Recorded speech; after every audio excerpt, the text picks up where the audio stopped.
마가복음 11장 15에서 23절 말씀입니다. 그들이 예루살렘에 들어가니라. 예수께서 성전에 들어가사 성전 안에서 매매하는 자들을 내쫓으시며 돈 바꾸는 자들의 상과 비둘기 파는 자들의 의자를 둘러엎으시며 아무나 물건을 가지고 성전 안으로 지나다님을 허락하지 아니하시고 이에 가르쳐 이르시되 기록된 바 내 집은 만민이 기도하는 집이라 칭함을 받으리라고 하지 아니하였느냐. 너희는 강도의 소굴을 만들었도다. 하심에 대제사장들과 서기관들이 듣고 예수를 어떻게 죽일까 하고 꾀하니 이는 무리가 다 그의 교훈을 놀랍게 여김으로 그를 두려워함일러라. 그리고 날이 저물매 그들이 성 밖으로 나가더라.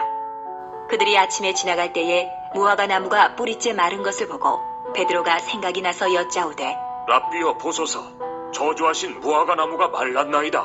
예수께서 그들에게 대답하여 이르시되 하나님을 믿으라. 내가 진실로 너희에게 이르노니 누구든지 이 산더러 들리어 바다에 던져지라 하며 그 말하는 것이 이루어질 줄 믿고 마음에 의심하지 아니하면 그대로 되리라. 사랑하는 형제 여러분, 9월 28일 화요일 새벽 묵상에 오신 것을 환영합니다. 예수님께서 일요일에 나귀 새끼를 타시고 예루살렘을 입성하신 것은 평화의 왕으로서의 최종 사역을 위한 것입니다. 그것이 금요일에 있을 십자가 사건 대속의 죽음인데요.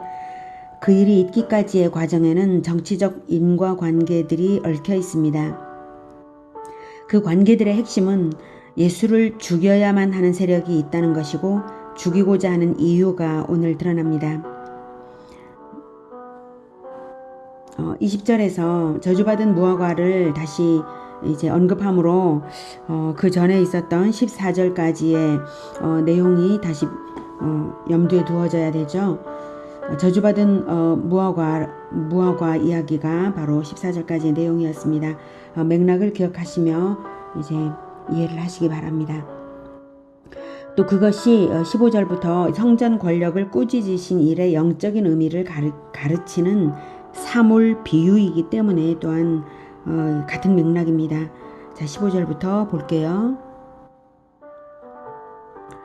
그들이 예루살렘에 들어가니라. 예수께서 성전에 들어가사 성전 안에서 매매하는 자들을 내쫓으시며 돈 바꾸는 자들의 상과 비둘기 파는 자들의 의자를 둘러 엎으시며 아무나 물건을 가지고 성전 안으로 지나다님을 허락하지 아니하시고 이에 가르쳐 이르시되 기록된 바 내 집은 만민이 기도하는 집이라 칭함을 받으리라고 하지 아니하였느냐. 너희는 강도의 소굴을 만들었도다 하시매. 네, 당시 성전의 뜰은 구역마다 용도가 있었습니다. 이방인의 뜰이라는 구역도 있어서 이방인들이 기도할 수 있는 것이었습니다. 이방인에게도 구원의 기회가 열려 있도록 한 것이죠.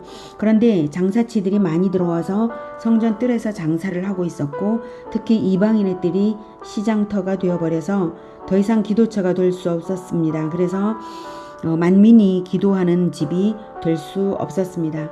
그런데 왜 성전이 시장터가 되었을까요? 성전 밖에서 시장을 형성하면 될 텐데 왜 그랬을까요? 아마도 성전 밖에도 시장이 형성이 되었겠죠. 그런데 이제 성전 안에서까지 이렇게 시장터를 형성을 한 것이라고 봅니다. 예루살렘 성전에는 절기 때마다 제국 전역에서 경건한 디아스포라 유대인들이 몰려왔습니다. 제사에 필요한 재물을 사거나 성전세를 내기 위한 특정 화폐를 얻으려면 장사치도 있어야 하고 환전상도 있어야 하겠죠.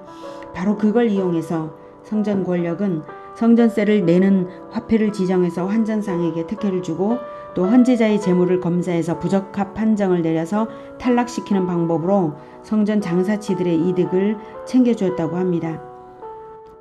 대제사장들과 장사꾼들 사이에 부당한 거래 관계가 있는 것이죠. 그것도 악하지만 성전 울타리 안에서까지 장사를 할 수 있게 하는 것은 성전 권력을 쥔 대제사장들이 자리를 내주기 때문에 가능한 일이죠. 성전을 시장터로 팔아먹는 행위를 대제사장들이 저지르고 있는 것입니다. 그래서 예수님께서 너희는 강도의 소굴을 만들었도다 라고 진노하실 수밖에 없었던 것입니다. 그런데 이렇게 성전 권력을 꾸짖으신 일이 이번이 처음이 아닙니다. 요한복음을 보면 예수님의 공생의 초기에 한 번 있었습니다. 이미. 그런데도 전혀 회개하지 않고 있었던 것이죠. 18절 대제사장들과 서기관들이 듣고 예수를 어떻게 죽일까 하고 꾀하니 이는 무리가 다 그의 교훈을 놀랍게 여김으로 그를 두려워함일러라. 그들은 회개는커녕 오히려 그리스도를 죽임으로써 자기들의 죄를 감추려고 했습니다. 최고의 성직자들이 말입니다. 최고의 성직자 자리에 마귀의 종들이 앉아서 우상 숭배를 하며 하나님을 대적하는 꼴입니다. 그들은 이미 양심의 화인을 맞은 것이죠. 예수님을 죽이는 일은 쉽지 않아 보였습니다. 늘 무리가 따르고 있었기 때문입니다. 자칫하면 예수를 따르는 무리가 폭동을 일으킬 수도 있다고 생각되었기에 용이 주도하게 예수를 죽여야 해서 함께 모략을 꾸몄습니다. 그들은 전혀 회개가 불가능한 사람들이었습니다. 그러니 이제 더 이상 성전은 필요 없는 것이 되었습니다. 19절 그리고 날이 저물매 그들이 성 밖으로 나가더라. 예수님과 제자들이죠. 숙소인 베다니로 성 밖은 숙소인 베다니가 있는 곳입니다. 20절 그들이 아침에 지나갈 때에 무화과 나무가 뿌리째 마른 것을 보고 베드로가 생각이 나서 여짜오되 라삐어 보소서 저주하신 무화과 나무가 말랐나이다.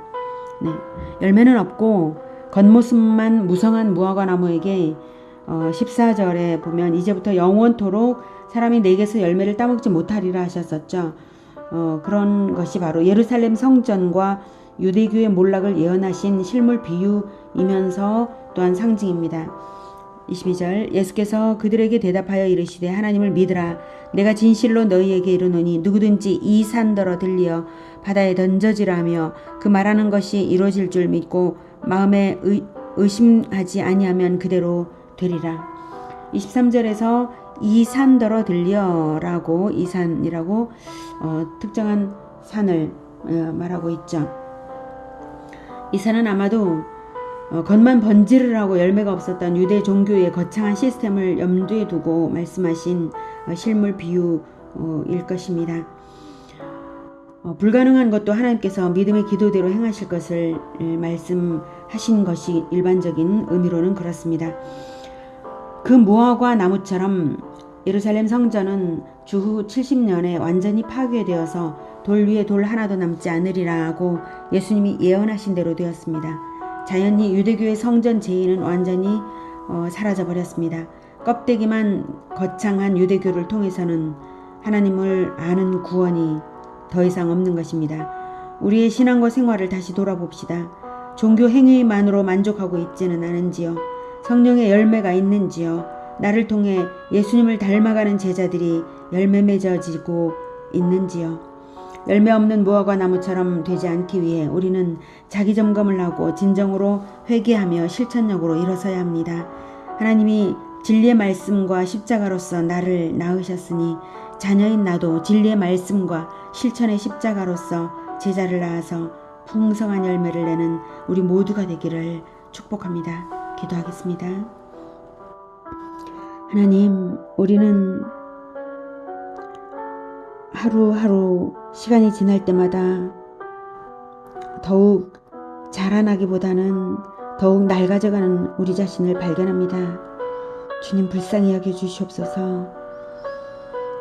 우리가 더 낡아져 가지 않도록, 더 시들어가지 않도록 생명력을 충만히 불어넣어 주시기 원합니다. 늘 예수 그리스도를 만나고 따르고 생명력 충만하게 제자의 길을 갈 수 있도록 우리를 도와주시옵소서. 우리가 열매 맺는 자가 되기 위하여 하나님을 늘 만나 하나님의 말씀대로 예수님의 모범대로 따르며 성령의 열매를 맺고 또한 제자의 열매를 맺고자 합니다. 주님, 우리를 늘 만나주시고 우리를 새롭게 하여 주시옵소서. 예수님의 이름으로 기도드립니다. 아멘.